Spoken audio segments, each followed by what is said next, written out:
how-to videos that we did some on these Promethean AP9 panels, and one of my favorite features in here is the recording feature. With the AP9s, which we have lots of different models of Prometheans, but the reason I like this screen record feature, we do so many great lessons on the panel. We use them all the time.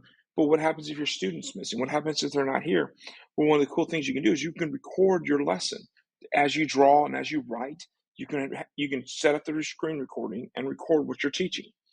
So in order to record a video on your panel, you need to open the screen recording app.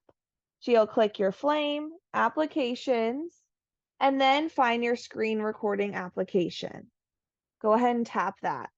Now remember, your embedded microphone array is not automatically turned on. So you'll want to click your settings gear and make sure that record microphone is toggled to purple.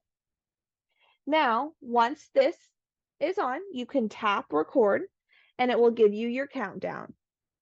Now, once you have your red border, it is following everything that you do on the panel plus recording your voice. For those short 5-minute little lessons, they're great, and then you can save them to the panel, and they can show you some cool things. So what we have here is the how-to. I've taken what was a 2-minute video. You're welcome to go to our channel and you can watch the actual how-to, but you can here's some clips from it, and you can sort of watch and see how to do it, how to record, and then you can do some lots of cool things.